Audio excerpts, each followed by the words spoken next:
Hello everyone welcome you all in your own channel learn everything. So ਅਸੀਂ ਜੀ ਕਰ ਰਹੇ ਸੀਗੇ ਈਟੀਟੀ ਦੇ ਲਈ ਜੋ ਹੁਣ 29 ਨੂੰ ਪੇਪਰ ਹੋਣ ਵਾਲਾ ਹੈ, ਉਹਦੇ ਵਿੱਚੋਂ ਆਪਾਂ ਸੋਸ਼ਲ ਸਾਇੰਸਿਸ ਦਾ ਪਾਰਟ ਜਿਹੜਾ ਕਰ ਰਹੇ ਸੀਗੇ, ਉਹਦੇ ਵਿੱਚੋਂ ਨੈਕਸਟ ਚੈਪਟਰ ਹੈ ਜੋ ਸਾਡੇ ਸਿਲੇਬਸ ਵਿੱਚ ਇਨਕਲੂਡਡ ਹੈ ਭੂਗੋਲ ਦੇ ਵਿੱਚੋਂ, ਜੀਓਗ੍ਰਾਫੀ ਦੇ ਵਿੱਚ, ਦੈਟ ਇਜ਼ ਧਰਾਤਲ। ਠੀਕ ਹੈ, ਸੋ ਧਰਾਤਲ ਸ਼ੁਰੂ ਕਰਦੇ ਹਾਂ। ਭਾਰਤ ਦੇ ਧਰਾਤਲ ਬਾਰੇ ਪੜ੍ਹਾਂਗੇ। ਭਾਰਤ ਦਾ ਜੀ ਧਰਾਤਲ ਇੱਕ ਸਮਾਨ ਨਹੀਂ ਹੈ। ਉੱਤਰ ਵਿੱਚ ਇਹਦੇ ਹਿਮਾਲਿਆ ਪਰਬਤ ਆ ਅਤੇ ਉਹਦੀਆਂ ਨਦੀਆਂ, ਉਹਦੇ ਨਦੀਆਂ ਦੁਆਰਾ ਬਣੇ ਵਿਸਤ੍ਰਿਤ ਮੈਦਾਨ। ਦੱਖਣੀ ਦੇ ਵਿੱਚ ਪਠਾਰੀ ਪਲੇਟ ਆ ਜੋ ਪੁਰਾਣੀਆਂ ਚਟਾਨਾਂ ਤੋਂ ਬਣਿਆ। ਸੋ ਉਹਦਾ ਧਰਾਤਲ ਇੱਕ ਸਾਰ ਨਹੀਂ, ਕਿਤੇ ਪਹਾੜ, ਕਿਤੇ ਮੈਦਾਨ, ਕਿਤੇ ਪਠਾਰ ਆ ਗਏ। ਸੋ ਇੱਦਾਂ ਹੈਗਾ। ਠੀਕ ਹੈ ਜੀ।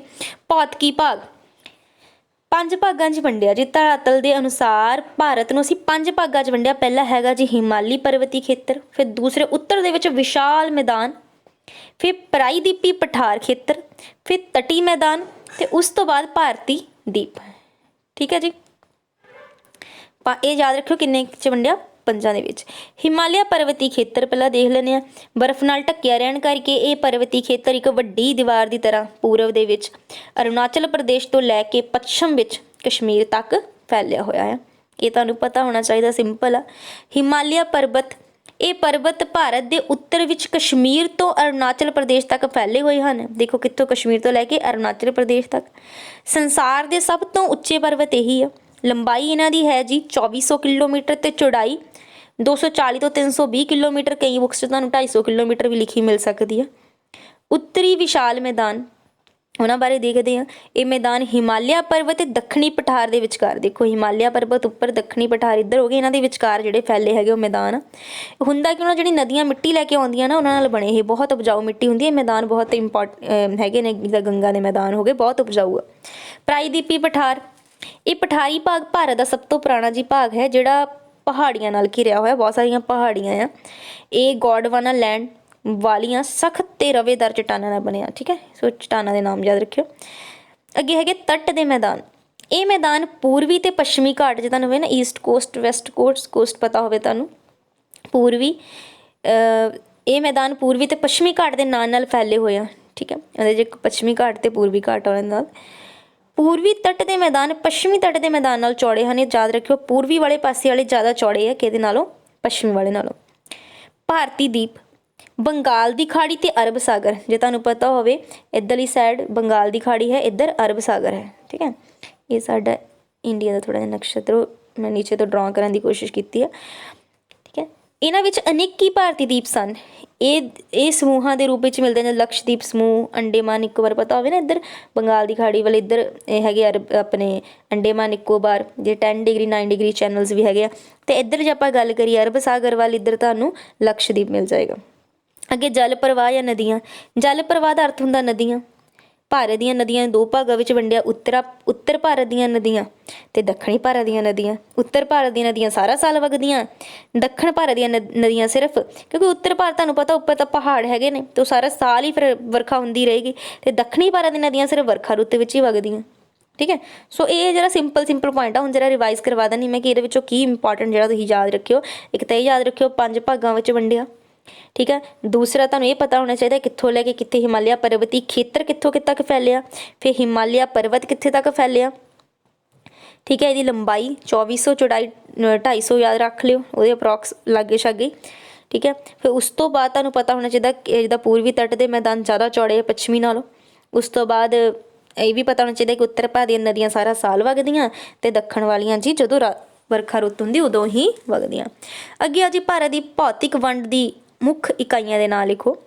ਪਹਿਲਾ ਹੈ ਜੀ ਹਿਮਾਲਿਆ ਪਰਬਤੀ ਖੇਤਰ, ਫਿਰ ਉੱਤਰੀ ਵਿਸ਼ਾਲ ਮੈਦਾਨ, ਪ੍ਰਾਇਦੀਪੀ ਪਠਾਰ ਜਾਂ ਖੇਤਰ, ਤਟੀ ਮੈਦਾਨ ਅਤੇ ਭਾਰਤੀ ਦੀ 5 ਜੀ ਭਾਗ ਅਸੀਂ ਪਹਿਲਾਂ ਵੀ ਕਰ ਚੁੱਕੇ ਹਾਂ। ਪੇਪਰ 'ਚ ਪੁੱਛੇ ਜਾ ਸਕਦੇ ਕਿ ਇਹਨਾਂ 'ਚੋਂ ਕਿਹੜਾ ਨਹੀਂ ਹੈ। ਹਿਮਾਲਿਆ ਪਰਬਤ ਜਿਹੜੀ ਸ਼੍ਰੇਣੀ ਹੈ ਉਹਦਾ ਆਕਾਰ ਕਿੱਦਾਂ ਦਾ? ਉਹ ਹੈਗਾ ਕਨਵੈਕਸ ਕਰਵ, ਉੱਤਲ ਚਾਪ। ਉੱਤਲ ਮਤਲਬ ਕਨਵੈਕਸ, ਥੋੜ੍ਹਾ ਨਾ ਉੱਭਰਿਆ ਹੋਇਆ, ਜਿੱਦਾਂ ਆਪਾਂ ਕਹਿ ਲਈਏ ਨਾ ਕਨਵੈਕਸ ਟਾਈਪ, ਉੱਦਾਂ। ਹਿਮਾਲਿਆ ਪਰਬਤ ਖੇਤਰ ਦਾ ਜਨਮ ਕਿਵੇਂ ਹੋਇਆ? ਐਕਚੁਅਲੀ ਹਿਮਾਲਿਆ ਪਰਬਤੀ ਖੇਤਰ ਦੀ ਉਤਪਤੀ ਟੈਥੀਜ਼ ਵਿੱਚ ਜਮਾਂਗਾਰ ਵਿੱਚ ਮੋੜ ਪੈਣ ਨਾਲ ਹੋਈ। ਠੀਕ ਹੈ, ਇੱਕ ਟੈਥੀਜ਼ ਸੀ, ਉਹਦੇ ਵਿੱਚ ਜਮਾਂਗਾਰ ਜਿਹੜਾ ਸੀ ਉਹਨਾਂ ਮੋੜ ਪੈਣ ਨਾਲ ਹੋਈ। ਟਰਾਂਸ ਹਿਮਾਲਿਆ ਦੀਆਂ ਮੁੱਖ ਸ਼੍ਰੇਣੀਆਂ ਦੇ ਨਾਲ ਦੱਸੋ। ਮਾਊਂਟ K2, ਠੀਕ ਹੈ, Godwin Austen, Hidden Peak, Broad Peak, Gasherbrum, Rakaposhi ਅਤੇ ਹਰਾਮੋਸ਼। ਬਸ 1-2 ਵਾਰੀ ਰੀਡ ਕਰ ਲਿਓ, ਤੇ ਆਪਸ਼ਨ ਹੋਏ ਤਾਂ ਟਿਕ ਹੋ ਜਾਣਗੀਆਂ। ਹਿਮਾਲਿਆ ਪਰਬਤ ਵਿੱਚ 8000 ਮੀਟਰ ਤੋਂ ਵੱਧ ਉਚਾਈ ਤੇ ਕਿਹੜੀਆਂ-ਕਿਹੜੀਆਂ ਚੋਟੀਆਂ ਮਿਲਦੀਆਂ? ਉਹ ਜੀ ਮਾਊਂਟ ਐਵਰੈਸਟ, ਕੰਚਨਜੰਗਾ, ਮਕਾਲੂ, ਧੌਲਧਿਰੀ, ਮਨਾਲਸੂ, ਠੀਕ ਹੈ, ਨਾਗਾ ਪਰਬਤ, ਅਨਪੂਰਨਾ, ਇਹ ਸਾਰੇ ਤੋਂ ਉੱਚੀਆਂ। ਭਾਰਤ ਦੇ ਜਵਾਨ ਪਰਬਤ ਦੀ ਜੇ ਗੱਲ ਹੋਵੇ, ਅਰਾਵਲੀ ਦਾ ਤੁਹਾਨੂੰ ਪਤਾ ਹੀ ਆ ਕਿ ਸਭ ਤੋਂ ਜਿਹੜੇ ਪੁਰਾਣੇ ਹੈਗੇ ਨੇ ਅਰਾਵਲੀ, ਵਿੰਧਿਆਚਲ ਤੇ ਸਤਪੁੜਾ।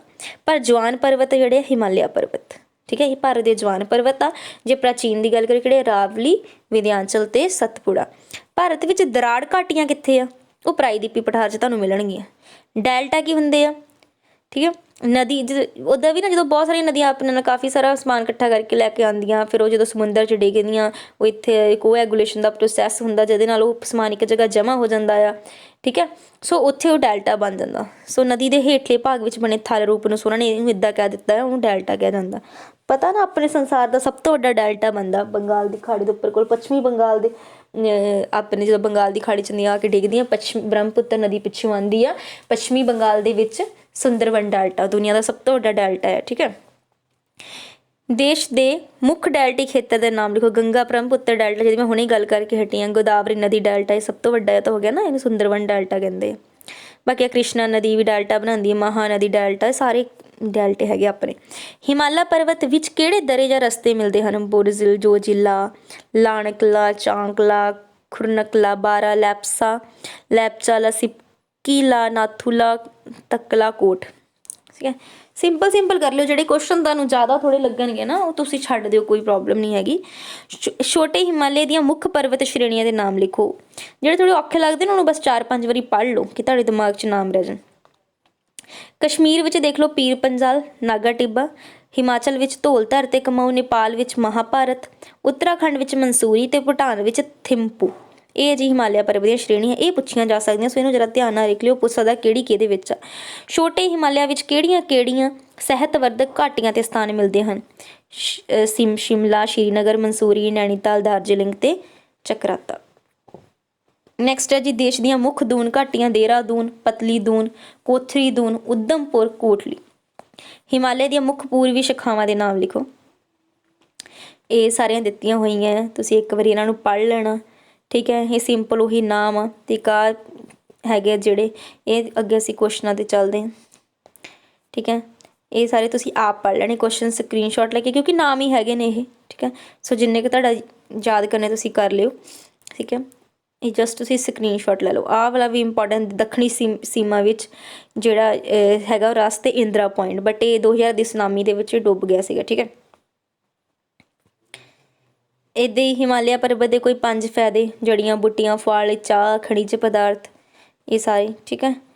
ਇਹ ਤੁਸੀਂ ਆਪ ਦੇਖਣੇ ਕੁਐਸਚਨ। ਹੁਣ ਆਪਾਂ ਕੁਐਸਚਨਾਂ 'ਤੇ ਚੱਲਦੇ ਹਾਂ। ਭਾਰਤ ਦੇ ਪ੍ਰਾਇਦੀਪੀ ਭਾਗਾਂ ਨੂੰ ਦੇਸ਼ ਦੇ ਕੁਦਰਤੀ ਬਣਾਵਟ ਦਾ ਕੇਂਦਰ ਕਿਉਂ ਕਿਹਾ ਜਾਂਦਾ ਆ? ਇਸ ਦਾ ਕਾਰਨ ਇਹ ਹੈ ਕਿ ਨਾ ਭਾਰਤ ਦਾ ਜਿਹੜਾ ਪ੍ਰਾਇਦੀਪੀ ਭਾਗ ਹੈ ਨਾ, ਦੇਸ਼ ਦੇ ਸੰਪੂਰਨ ਧਰਾਤਲ ਦੇ ਨਿਰਮਾਣ ਵਿੱਚ ਯੋਗਦਾਨ ਦਿੰਦਾ, ਇਸ ਕਰਕੇ ਇੱਕ ਕੁਦਰਤੀ ਬਣਾਵਟ ਦਾ ਕੇਂਦਰ ਬਣਿਆ। ਅੱਗੇ ਹਿਮਾਲਿਆ ਦਾ ਅਰਥ ਹੁੰਦਾ ਹਿਮ ਦਾ ਘਰ, ਮਤਲਬ ਬਰਫ਼ ਦਾ ਘਰ। ਟਰਾਂਸ ਹਿਮਾਲਿਆ ਨੂੰ ਤਿੱਬਤ ਹਿਮਾਲਿਆ ਕਿਉਂ ਕਿਹਾ? ਜਾਣ ਤੋਂ ਪਹਿਲਾਂ ਵੀ ਯਾਦ ਰੱਖਿਓ ਟਰਾਂਸ ਹਿਮਾਲਿਆ ਨੂੰ ਤਿੱਬਤ ਹਿਮਾਲਿਆ ਕਿਹਾ ਜਾਂਦਾ, ਵੀ ਪੁੱਛਿਆ ਜਾ ਸਕਦਾ, ਕਿਉਂਕਿ ਇਹਦਾ ਜ਼ਿਆਦਾਤਰ ਭਾਗ ਤਿੱਬਤ ਵਿੱਚ ਹੈ। ਇਹਦੀ ਔਸਤ ਉਚਾਈ 6100 ਤੁਹਾਨੂੰ ਕਿਲੋਮੀਟਰ ਮਿਲੇਗੀ। ਦੂਨ ਕਿਸ ਨੂੰ ਕਹਿੰਦੇ ਹਨ? ਬਾਹਰੀ ਹਿਮਾਲਿਆ ਵਿੱਚ ਸਥਿਤ ਉਹ ਝੀਲਾਂ ਜੋ ਮਿੱਟੀ ਨਾਲ ਭਰ ਗਈਆਂ, ਇਹ ਬਹੁਤ ਇੰਪੋਰਟੈਂਟ ਆ। ਦੂਨ ਕੀ ਹੁੰਦਾ? ਹਿਮਾਲਿਆ ਦੇ ਵਿੱਚ ਸਥਿਤ ਉਹ ਝੀਲਾਂ ਜੋ ਸਾਰੀਆਂ ਮਿੱਟੀ ਨਾਲ ਭਰ ਗਈਆਂ।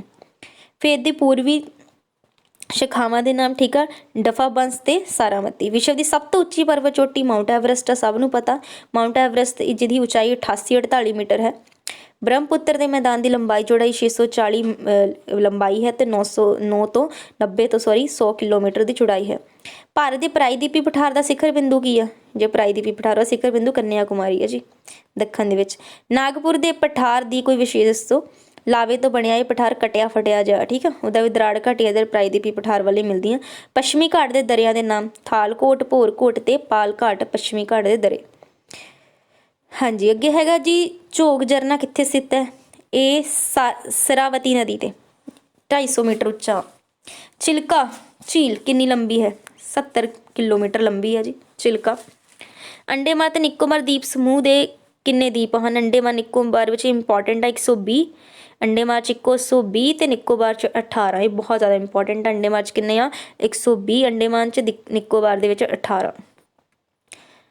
ਉਸ ਤੋਂ ਬਾਅਦ ਭਾਰਤ ਕਿਹੜੀ ਨਦੀ ਜਿਹੜੀ ਭਾਰਤੀ ਵਿਸ਼ਾਲ ਪਠਾਰ ਦੇ ਦੋ ਭਾਗਾਂ ਵਿੱਚ ਸੀਮਾ ਬਣਾਉਂਦੀ? ਨਰਮਦਾ ਨਦੀ। ਇਹ ਬਹੁਤ ਜ਼ਿਆਦਾ ਇੰਪੋਰਟੈਂਟ ਕੁਐਸਚਨ ਆ ਕਿਉਂਕਿ ਇਹ ਇੱਕ ਨਦੀ ਆ ਜਿਹੜੀ ਆਪਣੇ ਦੋ ਪਠਾਰਾਂ ਦੇ ਵਿਚਕਾਰ ਸੀਮਾ ਬਣਾਉਂਦੀ ਹੈ। ਠੀਕ ਹੈ। ਮੁੱਖ ਦੀਪ ਕਿਹੜੇ ਕਿਹੜੇ? ਅੰਡੇਮਾਨ ਨਿਕੋਬਾਰ ਤੇ ਲਕਸ਼ਦੀਪ, ਤੁਹਾਨੂੰ ਪਤਾ ਹੀ ਹੈ। ਇੱਧਰ ਇਹ ਜਿਹੜੇ ਅੰਡੇਮਾਨ ਨਿਕੋਬਾਰ ਤੁਹਾਨੂੰ ਬੰਗਾਲ ਦੀ ਖਾੜੀ 'ਚ ਮਿਲ ਜਾਣੇ ਆ ਅਤੇ ਲਕਸ਼ਦੀਪ ਤੁਹਾਨੂੰ ਅਰਬ ਸਾਗਰ ਦੇ ਵਿੱਚ। ਹਿਮਾਲਿਆ ਪਰਬਤ ਦੀ ਉਤਪਤੀ ਆਪਾਂ ਕੀਤਾ ਸੀ ਟੈਥੀਸ ਤੋਂ ਹੋਈ ਆ। ਕਿਸ ਤਰ੍ਹਾਂ ਦੇ ਪਰਬਤ ਹੈ ਇਹ? ਯੁਵਾ ਮਤਲਬ ਕਿ ਜਵਾਨ ਪਰਬਤ ਹੈਗੇ ਨੇ। ਜ਼ਿਆਦਾਤਰ ਭਾਗ ਤਿੱਬਤ ਵਿੱਚ ਫੈਲਿਆ, ਇਸ ਕਰਕੇ ਤਾਂ ਇਹਨੂੰ ਟਰਾਂਸ ਹਿਮਾਲਿਆ ਵੀ ਕਹਿੰਦੇ ਆ। ਟਰਾਂਸ ਹਿਮਾਲਿਆ ਨੂੰ ਤਿੱਬਤੀ ਹਿਮਾਲਿਆ ਮਤਲਬ ਕਹਿੰਦੇ ਇਹਨਾਂ ਨੂੰ।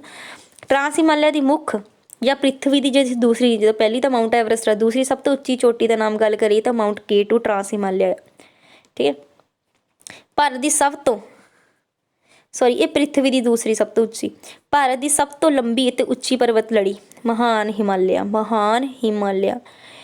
ਕਿਹੜੀ ਸ਼੍ਰੇਣੀ ਸ਼ਿਵਾਲਿਕ ਅਖਾਉਂਦੀ? ਜਿਹੜੀ ਬਾਹਰਲੀ ਹੈ ਨਾ ਹਿਮਾਲਿਆ ਸ਼੍ਰੇਣੀ, ਉਹਨੂੰ ਆਪਾਂ ਸ਼ਿਵਾਲਿਕ ਸ਼੍ਰੇਣੀ 'ਚ ਲੈਂਦੇ ਹਾਂ।